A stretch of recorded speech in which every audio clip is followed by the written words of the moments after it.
Now that you've had a quick overview of custom audiences and lookalike audiences and the sort of things you can create, and a very quick insight into how effective they are, we'll now talk about four more of the very important factors in an ad set.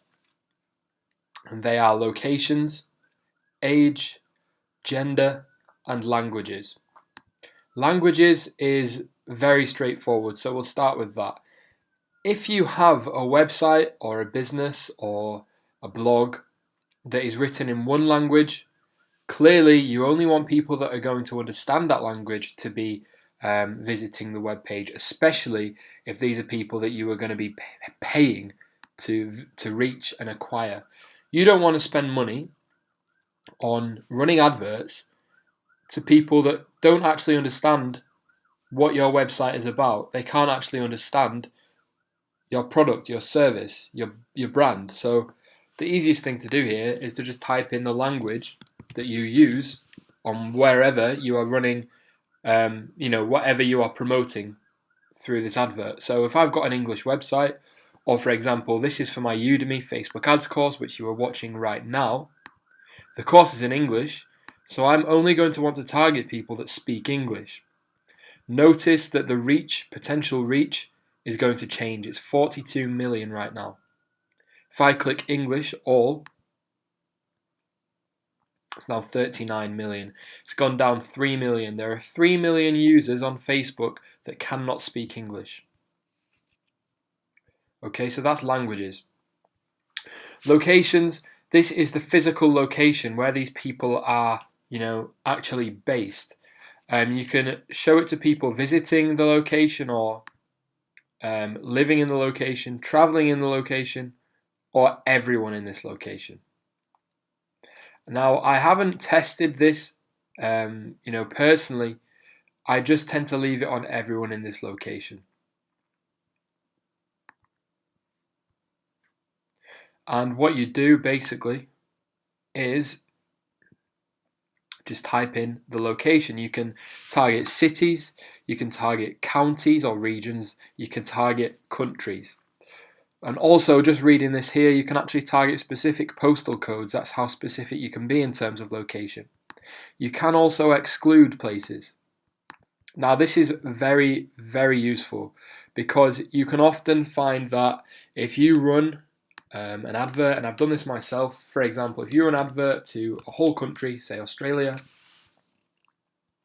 that sometimes your ad may be shown to people in places like Tasmania or the Northern Territory, and I've found that these regions, for me in particular, for one product that I promote, these regions do not convert. I've spent hundreds of pounds on ads to Australia, well, thousands of pounds on ads to Australia, hundreds of which have been spent on Tasmania and Northern Territory, and I've got nothing in return.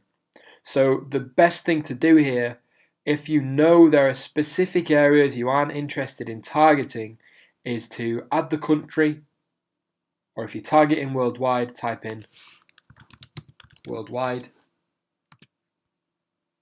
and then click here, click exclude, and then type in the specific places you do not want included, you do not want to spend money on. So if I use my Australia example, type in Australia, 15 million potential reach, and I'm going to exclude Tasmania.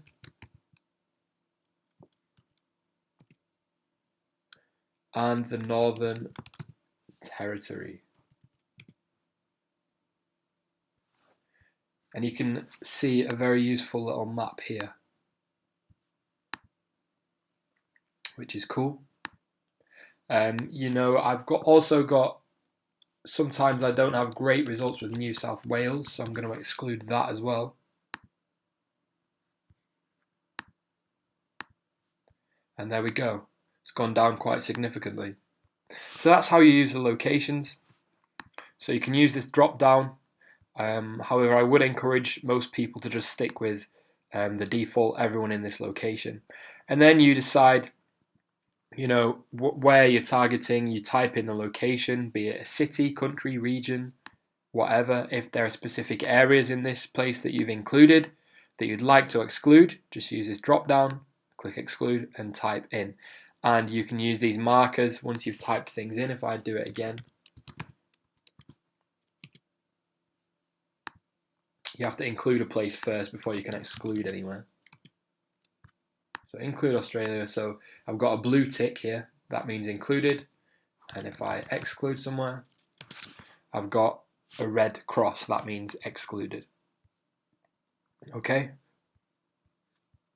But as my example is worldwide, I'm going to type in worldwide.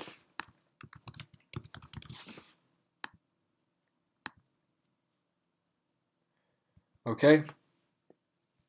Now we come down to age, and this is very straightforward. It's just a drop down, goes from 13 to 65 plus.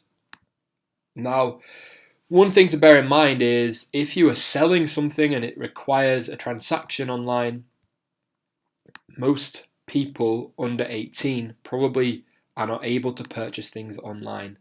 And also, most people under 20 probably don't have the disposable income to be able to spend a significant amount of their earnings online. Okay, so that's one thing to consider. I find a good range, obviously it always is going to depend on what you're selling, but for me, between 20 and 40, I get the most of my traffic. And that probably also comes down to the fact that the majority of Facebook users are between these ages anyway.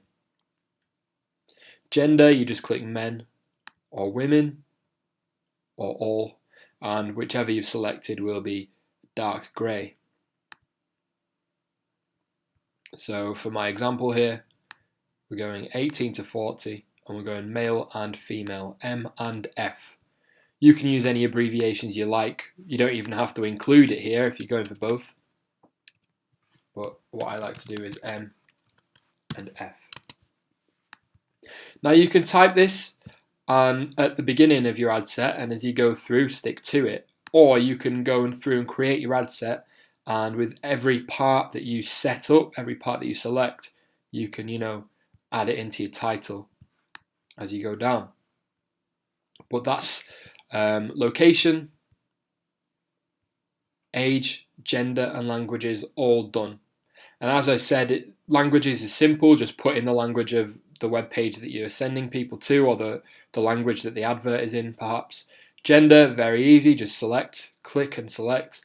Age is a drop down.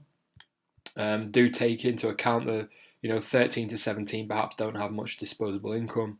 And location, out of the four, is the more complex one to use. Just remember to use the include and exclude. Remember to check out this drop down, but as I said, probably best to just leave it at the default. And you can go from as wide as worldwide to as specific as a specific postcode or zip code.